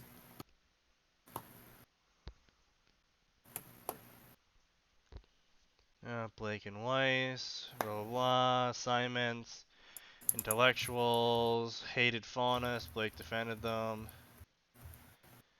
Blah blah blah, white eyes, brawl with words, shoot the Schnee. Okay, assuming the Schnees are still the Schnees, they may not necessarily be royalty, but they are a filthy rich corporation. She should recognize John. Oh, you're right. Yeah, especially with how they have the arcs set up. But then again, it has been 8 years, and no one's heard from him since. So. Okay, but... And then there's all that stuff of, you know, oh, he's so weak he would never be in the Ark family, you know. Sure, I'm sure. Sure, maybe there was an expunging of the records, but you can't expunge memories. Oh no, but that's what I'm saying though. Is the last image of him ever popping up would it be when he was 10? Okay, yeah, but I'm just saying, like, or at least a comment. Oh wow, you look a lot like that Arc boy. Why? She hasn't heard or seen him for 8 years. You're not gonna remember someone But from some, 8 years ago that had very little impact on you. but you'll probably remember an event like that. 8 years ago, a kid getting kicked out for abysmal Why would she remember that? rankings. And no, the whole point of banishing him to not tarnish the Ark name was so no one would know. So it Surely wasn't. there would have been some kind of news report about an No, 8-year-old being thrown into a blizzard. no. If anything, probably what happened was, John Ark reported missing, Blizzard presumed dead. No, back to the I latest pop suppose. star fucking the latest pop star. Fair enough. Or, alternately, now back to the latest news. We're all still going to die because of the horrible existential crisis. Yeah, but so there would be literally. Fair enough. I would be more angry at the author for having someone recognize him. Fair enough, I suppose. Okay.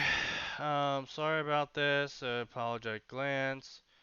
I'm sure you know Shini's family has a relation, but Blake is actually a fallen John's eyes. Well, oh, so Well, okay, we're just jumping straight to that. just jumping straight of that. Okay.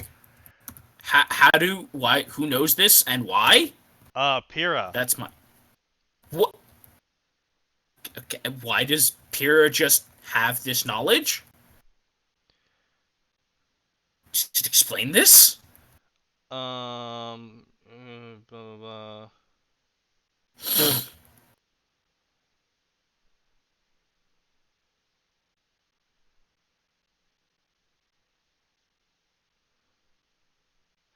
Why should I value the opinion of someone like you?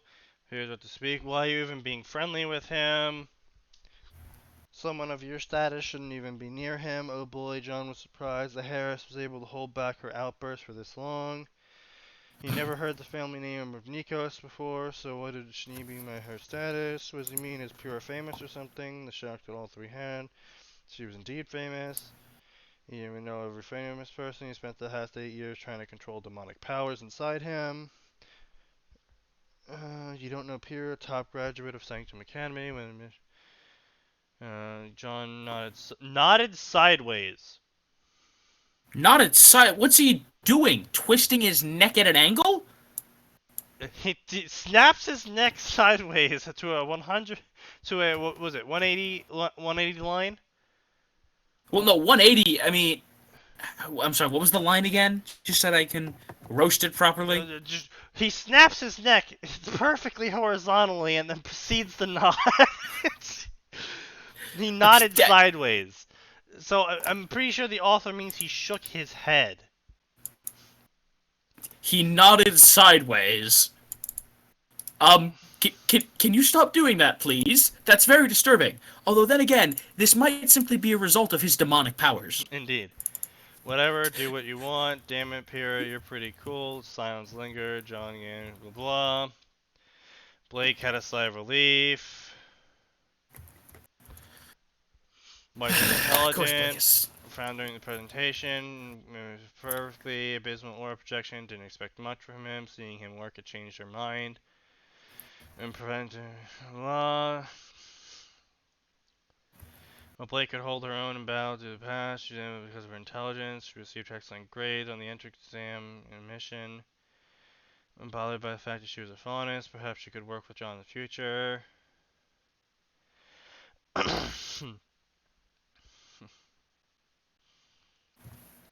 Blah blah blah. Pyrrha was not had fear to say every word she said because Pyrrha was trying to say as part of the presentation without any problems. There was no booing or rude comments or anything that said that. Grudgingly, so for combat class, oh boy, combat class, where the author poorly tries to portray John as a weak person while simultaneously having him angst over the fact that he can't unleash his true power. Oh, blah, blah, blah, blah, blah, blah, blah, give him hell was the response to Crow giving her. Give him hell. Okay, good. So she's gonna purposely set up fights for him to be abused at. Got it.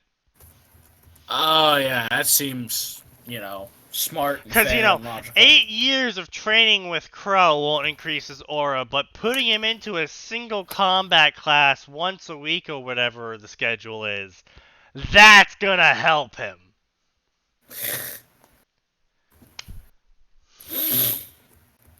Yeah, that is actually a good point. Like, you expect me to believe that even if the training with Crow focused almost exclusively,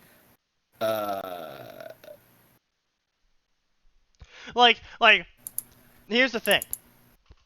Sure, his aura is weak. However, he, as described by the author, went through extreme hell and physical conditioning. Which means he should be the fastest, strongest motherfucker on campus without aura. Which I understand aura increases your strength, but keep in mind these are all still fucking kids, not hyper-professional hunters. Which means their aura isn't boosting their strength that much. or even if it is, he should still, after 8 years of massive, they should at least be going, wow. Extreme Crow training. After If Crow, after a couple years, because, he was what, training Ruby since she was 12 or whatever, I would assume? After a couple years of training Ruby, like 3 years, 4 years-ish, right? Yeah. She manages to get hyper competent to the point where I would go prodigy levels. No, absolutely. No, she's getting into she's essentially going to college as a high schooler, yeah. And so she's hyper competent with a scythe. And a 50 cal. Don't forget the 50 cal. And that was after a couple years of being trained with Crow. Not even like hardcore training with him either. Just apparently. Just the occasional, visits. I'm gonna stop by and help you learn a bit. So, hardcore 8 years of training with Crow should still put him around maybe mid-rank or upper mid-rank on personal strength and speed and reaction times alone. Like, even if he wouldn't be able to. Yeah, even if he doesn't have any aura, they should still be like the minute fight class starts, it should still be like, wow, despite the fact that he has no aura, he's despite the fact that he has no aura, he's still able to dodge all of Cardin's attacks with ease because fucking Crow was attacking him. Cardin should be the slowest motherfucker in comparison. Because he is, in canon, one of the slowest motherfuckers. Already. And so after 8 years... So compared to Crow, it should be like dodging a goddamn snail. But, I have not read ahead. I have not read ahead. So we shall see if the author decides to go full retard. Or not. Cardin, please choose who you want to fight. I choose John. Lots of groans. Blah, blah, blah. Laughter. Sword, shield. Signal beginning of fight. Charge John with mace held high. God. Oh, good. He is covering this. Okay, Cardin good. was so slow. Guys, Slow. reading the same story? We're on chapter 2 after we went on a long Okay, break. well, first off, if you'll take a look through the recording channel, we took a brief detour wherein we discussed how painfully 90s and how painfully 80s the original D&D book covers were. For the Forgotten Realms Drizzt series. Yeah. Also, ignore that last one. We're not sure why it was associated with it. And I couldn't believe what Sneaky was saying, and I was like, what is it? Okay, so, to catch you up on this, they toss him out into a blizzard. He nearly dies trying to fight Beowulfs. Salem comes by and grants him powers that make his eyes go red, his sclera go black, grants him immense strength and the ability to use Getsuga Tensho. Ozpin finds him and offers him a place at the school, and has Crow brutally train him for 8 years. And now he's pretending to be the weakest student in school. Now that he's 18. For some reason. Yeah, for some apparent reason. And we had just finished a rant that after a couple years of casual training by Crow, Ruby's apparently a prodigy with a fucking sniper sight. And how if John wasn't a goddamn practical god amongst his peers, after 8 years of quote-unquote thousands of physical exercises and absolute hell in terms of physical, just what he was run through, then I am going to be immensely sad. And it seems he is, in fact, as far as I can tell, currently writing the fight between Cardin and John, as if John is like, wow, Cardin is so slow compared to Crow. But we haven't gotten into the fight yet, so maybe he's going to have John be like, oh no, you hit me, I'm weak. After trying to dodge, see the swings of Crow every day for the past 6 years. The swings of Cardin seemed like slow motion. I love the fight. It was in his blood. Fights excited him. Crow found a wonderful solution. One-sided beating at first. Getting beat up caused John to get angry. No one liked getting hit for no reason at all. Caused his power to overwhelm him. After training with Crow and getting beat up every day, John slowly learned to control his temper, so Crow told him to get beat up in combat class. And so he would.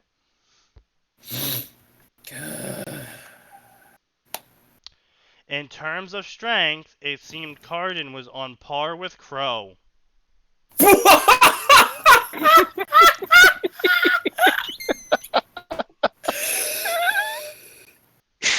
All right, we're done here.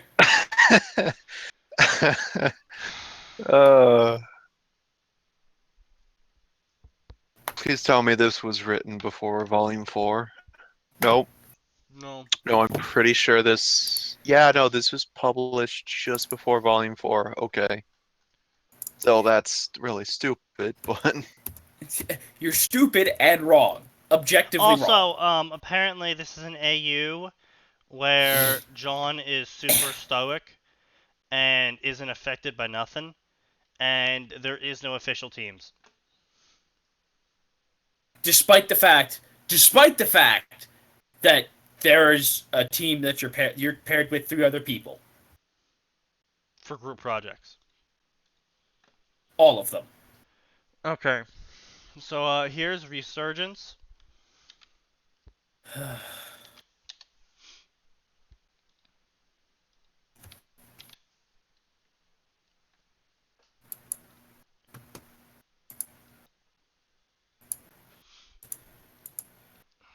What's this? Oh god! All right. By the way, at the end of the week, we gotta move on from Ruby. Go back to Naruto or something. Yeah, no problem. We've plumbed the gold mine for now. Yeah, no, we can. Yeah. Don't worry. This is the last Ruby theme day for another couple episodes. That is really nice cover art. It is. It is. Is this the author's... No, that is unique cover art for the story. All right. It's really good. I'm gonna have to steal that. Excuse me. I'm gonna go inspect the elements here.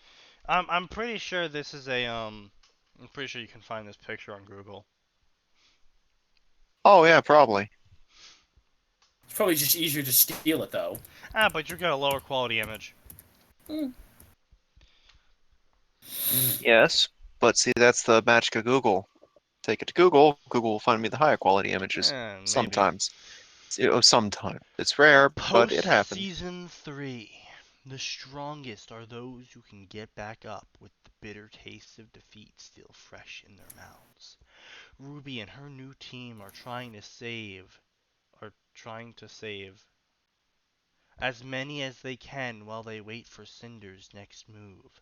But Cinder has a new weapon in store for the huntsman in training, and this weapon wears a familiar face.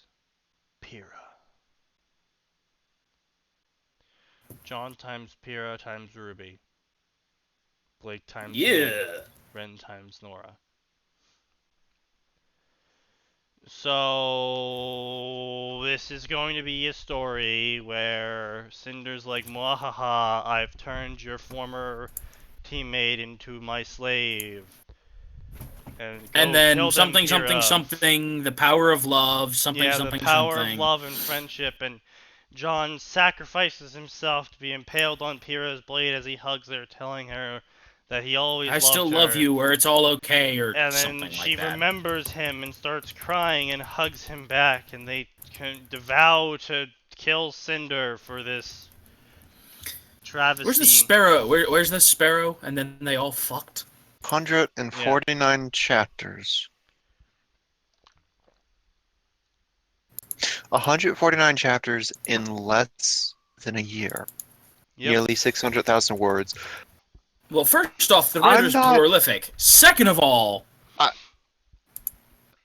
Honestly, I'm more impressed right now. That's about We'll see if 5,000 that words gives a story way. every chapter-ish.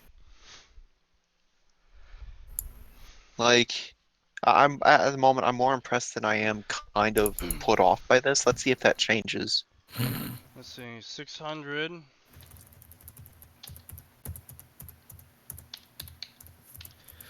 Divided by 149.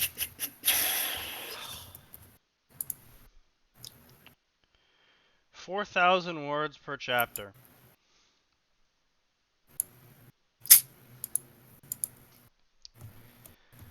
Okay, in the span of what? Let's see, February, so start of 2016, so that's one whole year. 149 chapters in one whole year, that's like... Shit. That's what? We got... you need to get a job, or possibly write yourself a real original book and make some money. One chapter roughly every 3 days? Yeah, one chapter roughly every 3 days. Fucking hell.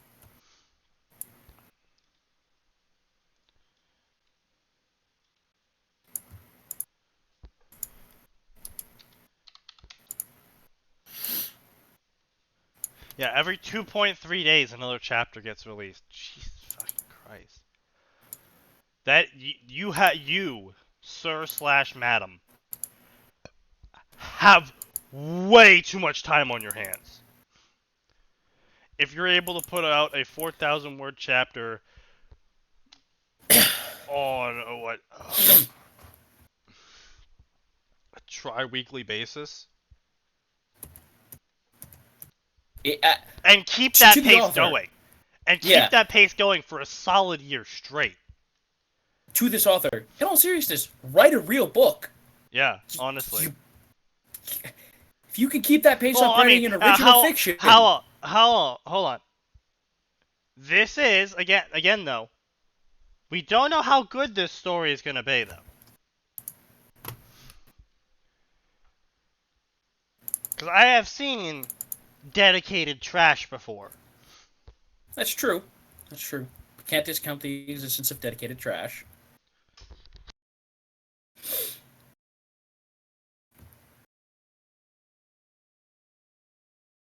You have anything to say before we start, Maxie? No. Alright, let's begin. Everything was gone.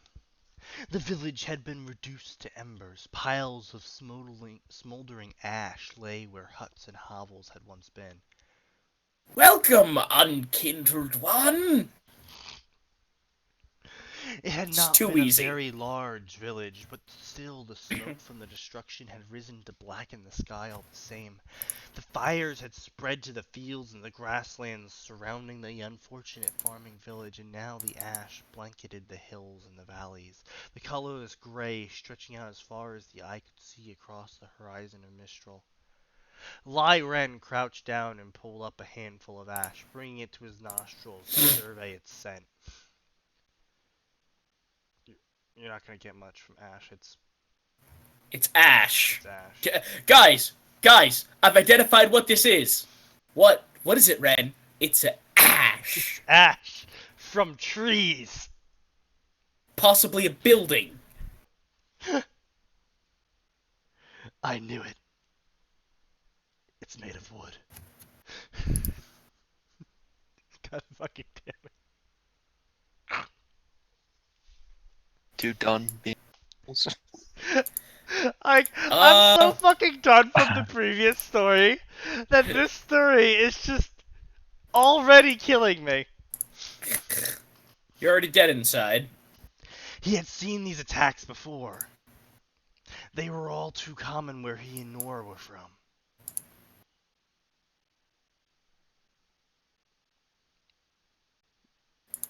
Really? Your village just happened to be burned down on a regular basis. Maybe you should stop living in those places if it's such a frequent occurrence, boy. Had it been raiders or looters or pirates or the usual brigands. What? You're telling me they just regularly burn cities down? That seems awfully short-sighted. Are you telling me that pirates just regularly raid? It's just burn down whole villages. That doesn't seem like a very sustainable model. Hey guys, I know humanity is on the brink of doom. But let's go burn some villages down and steal their shit. Regularly, on a daily basis. But don't worry, there's always going to be a village tomorrow.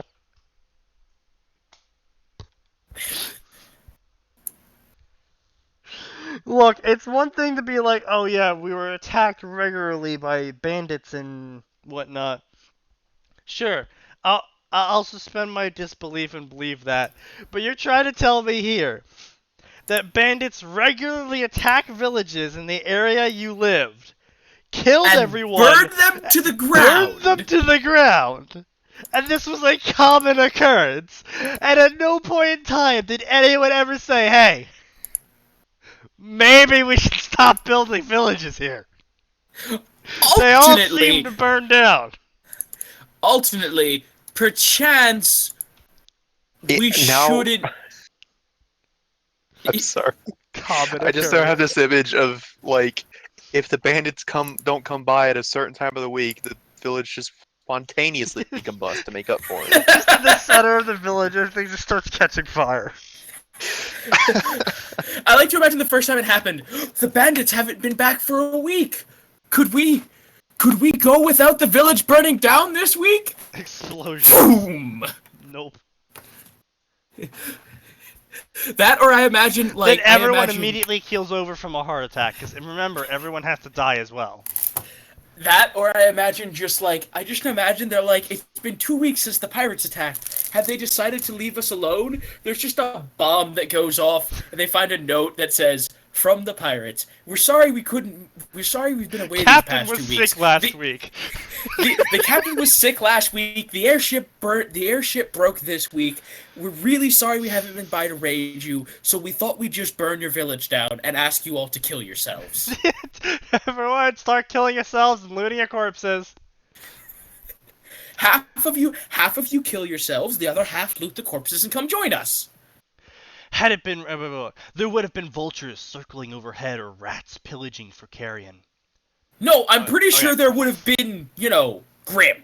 So, small correction here. Rats only succeeded because humans carried them everywhere. If villages are constantly getting burned down, there's not much places for the rats to live. Vultures? Understandable. Rats? No, I'm pretty sure... No, I'm pretty sure that... I don't think any of the Grimm would tolerate normal wild... Like, we've seen no hint of normal wildlife. Oh, really? Max, have we seen any hint of normal wildlife outside Um, the cities? I think it's just kind of been accepted that there probably are, seeing as how there are dogs still around. But not wild dogs. That would be like human pens and whatnot of dogs. Yeah, like I doubt there's wild dogs. Anyway, not after an attack like this, however. Anyone not fortunate enough to escape had been wiped out completely. There was no carrion eaters because there was no carrion left to eat. That was how the Grimm worked. They devoured their prey utterly. This is so horrible, a tired voice broke the ghastly silence. Ren looked up and saw Nora leaning against her hammer, planted pommel first into the scorch. Wait.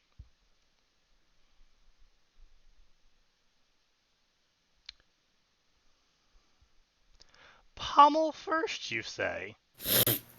Um. mm.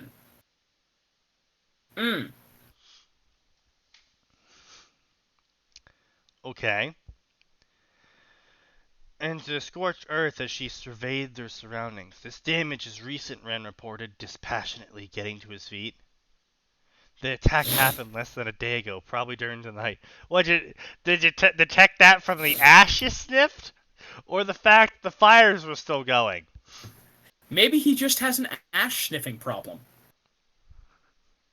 It's not a problem, I can stop anytime I want.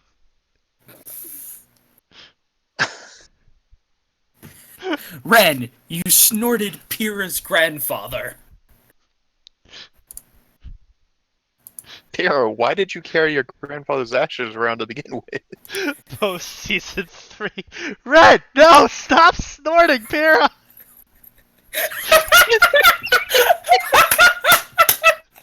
You know it upsets John when you do that.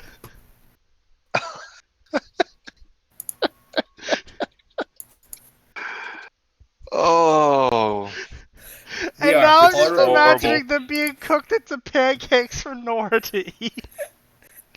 This is Dude, what is wrong horrible. with you? This is going south real quick.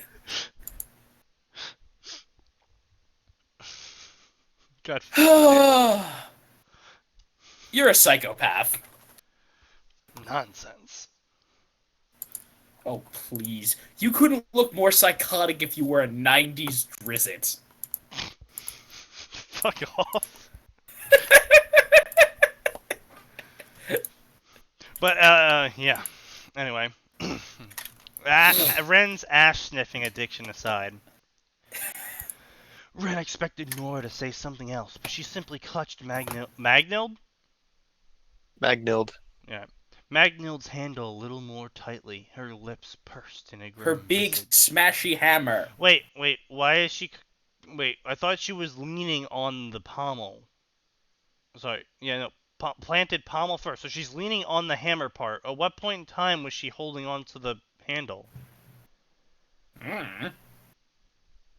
I think the author is confusing Themselves. weapon parts. He drew in a breath, mentally preparing himself to say something to comfort the young woman. But everything he could think of in his head sounded hollow upon reflection. Yeah, most comfort is... And When everything around you's been burned down. And he knew that as soon as he gave them voice, it would ring empty. I'm pretty sure no one's new to that.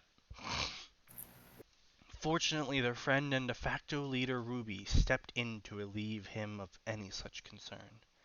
This is the third grim attack this week, the young redhead spoke out as soon as she approached them. A look of despair in her eyes. Having just swept the area, nothing she had seen given any indication there was any survivors to be found. With a sigh of resignation, she opened up her scroll to verify their previous findings. It was a vain, wrong form of vain, effort. She had them committed to memory at this point. The victory at Beacon had been a marginal one. The Grimm now roamed the countryside in such numbers they simply could not combat them all. ever since. Oh, so apparently they won at Beacon? I I had always mean, assumed Beacon fell, unless this is an AU. I would say no. According to the Beacon fell, and we get to see Port and Oobleck for a short time, and they explain they're trying to take it back, and it's going very, very slow. Yeah, Probably because they so left Glinda to do it on her own. post season yeah, 3. what would you say? Probably because Port and Oobleck are drinking while Glinda's there by herself. Yeah, guys, Guys, don't worry. I can take care of it. Ah, thanks. Great as always, Glinda. You know, bitter taste of defeat. So, even in the summary, it's saying, post season 3, bitter taste of defeat. But now they're saying victory at Beacon. I mean, I suppose if they're saying that, like, the victory cost them so many hunters that they can't possibly keep the numbers of Grim down, maybe? Ever since the trail to hunt down Cinder had gone cold, every huntress and huntsman, regardless of their level of training, had been called upon to stave off the emerging threat of the Grim. I was about to say this. The author then says it. With the CCTS down, communications had been knocked back to the Stone Age. Yeah, so how could they even recall the huntsmen and huntresses then? I don't. Yeah, that's a great point. I don't see how you would do that. Unless they're like, oh shit, I can't contact anyone, better go back to Vale. I really don't see how they would organize initially. Yeah. Well, I On was top gonna of say that, it's carrier pigeons take time. You don't just grab a pigeon, attach a letter to it, and send it on its way. Like, this is a decades-long process of breeding and training. and not to mention, it's not like you can just send a pigeon or a. You can't just take it and say, "Go find Pyrrha." No, that's not how it works. They go from point A to point B. Yeah, like, it's very specific and limited training. Like that's the thing. The way it works is you have, like, let's say you have 40 birds. You have 20 in coop A and 20 in coop B, and they know to go from coop A to coop B. That's it. Yeah. Then you have another 40, and those go from coop B to coop C. Yeah, exactly. Like, it's... And additionally, when you send a message, you usually send 2 or 3 pin. Like, Yeah. if it's really important, you'll send 2 or 3. Otherwise, you'll send 1. And even then, those messages are super fucking, like, abbreviated and everything. Because it's a pigeon, and you're tying a little tube with wood on it to it. Like, it can't carry much, Yeah, or it won't be able to fly. I mean, So again, I can see I can see huntsmen turning into couriers and carrying notes and shit around. But again, that would still be incredibly slow. yeah, it'd still be inefficient. Like, I don't see how you're organizing people without any form of communication beyond smoke signals and pigeons. Still, the difficulty in responding quickly to emergencies had been almost insurmountable. No, it is insurmountable! Ruby and the others had not wanted to give up the search they had traveled so far to see through. What? What? But as luck would have it, Mistral had need of their aid just as much as Vale, and so the team of young huntsmen remained here, fighting however they could and biding their time. Probably not the last one, too. Ren nodded in agreement, looking around at the flaming timbers that had once been carts and wagons and other primitive means of transportation that had been fruitlessly employed to flee. Not everyone can just pick up and move their lives away at a moment's notice. I mean, honestly, you would think villages and towns would. You know?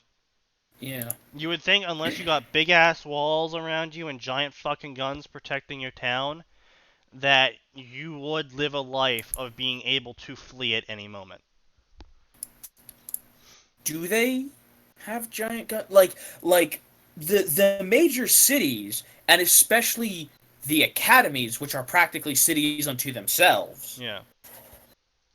Like, here's the thing: you wouldn't necessarily be up and ready to go immediately with if you lived in, say, Beacon.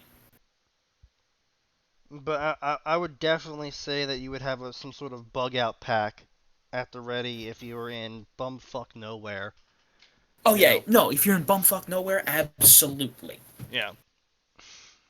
But if you're in, one of the larger cities, Well, probably yeah, not, I can because see if that that, if but that goes, where are you gonna leave? but then what they're talking about is how this village tried to flee inefficiently, Oh, and I'm like, I no, mean, yeah, villages that's would stupid. be able to pick up and move.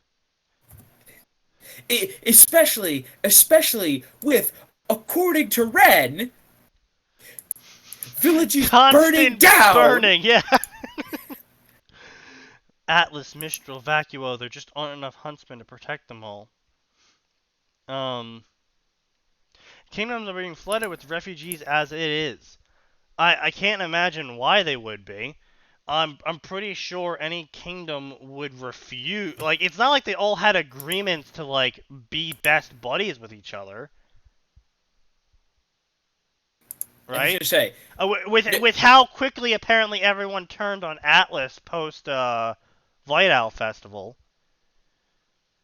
yeah. I'm not sure they exactly had ongoing or best buddy agreements. So I'm pretty sure that if any fucking ships of refugees were showing up on my country's shores and I was a fucking leader of that country, I'd be like, yeah, no, fuck off. We have our own problems. We don't need more scared, terrified people bringing theirs. Especially in a Especially when, world where scared, terrified people quite literally bring more problems. In the form of armies of Grimm. Like, it would make no sense to accept refugees from another country while you are also under a state of emergency. yeah. You want to chime in at all, Max? No, you're actually covering this all just fine without me. Neither of you have said anything I disagree with. I mean, on top of that, where would they get the communication to accept these refugees? Well, I The mean, to worldwide be network fair, is down. No one can contact each other. The city you're going to in the other country, for all you know, might be on fire right now. well, okay, I mean, still, you might, you could still go, well, I'm running away from this city. I know for a fact this city is on fire, but Well, this city might not be. but So I'll head here even first. then, now you have ships filled with terrified, scared refugees crossing over in an enormous ocean. And you think nothing bad's gonna happen from that? I mean, fair enough. Like, fucking hell, I watched the Sea Dragon fight, or whatever the fuck that was. Apparently Yeah. while that size was apparently not normal, that they had what? One sad Blake on that ship? To be fair, Blake is an edgelord, so her emotions are at least 20% stronger than everyone else's. Still, I can't even imagine how thousands of refugees, what kind of grim in the ocean deep that would draw.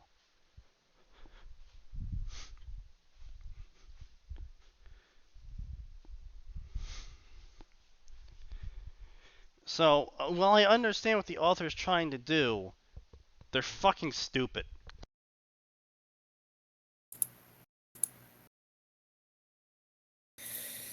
How long have we been at this? Far It too feels long. like for it. Yeah, that's what I thought. Yeah, I showed up for the last bit and contributed nothing. That's my opinion of you right now. You're like a member of the U.S. Congress. Only you actually show up, so you've got that going for you. Steam, why is my link... What? What? Trying to access the Steam store and I just have a blank page with the word forbidden. Yeah, no, I had that You too. are not allowed. You are not permitted. Don't worry, Nora. We're doing everything to keep him safe. I just hate showing up Gotta after damage has print been done. screen Journey's taking this. toll. Wait, where's John? Standing guard again. Thinking about her. Voice fears. Pain distant. He agreed to step down as our leader a little too quickly, if you ask me. Ruby wrinkled her nose. They'd already had this conversation. He feels responsible. I can't blame him. Weiss and Blake drifting apart. Yang got hurt. Felt tears for Yang, for Pierre, for Penny. Better luck next time. Won't know if we try. I'll go get John. No, I'll get him. Meet village entrance. That was Rainier odd. Cheer was a front. Oh, hey, RPG Maker's on sale this week. So I mean, the grammar is not. It is. I couldn't find fault with that. This is another one of those stories. I can't find fault with the grammar. I can't find fault with the spelling besides that one little mistake. Or that's a homage But I can issue. certainly find fault with everything else. The plot's a bit wank. The background plot's just wrong in terms of what would actually happen. You know.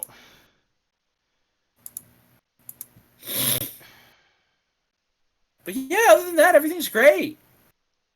Yeah, I mean, other than, I mean, the characters are, aside from Ren's ash sniffing addiction, the characters seem to be, Oh my god, Snake. Guys, I think we've got another t-shirt. sniff it good. That or Ren, stop snorting Pyrrha.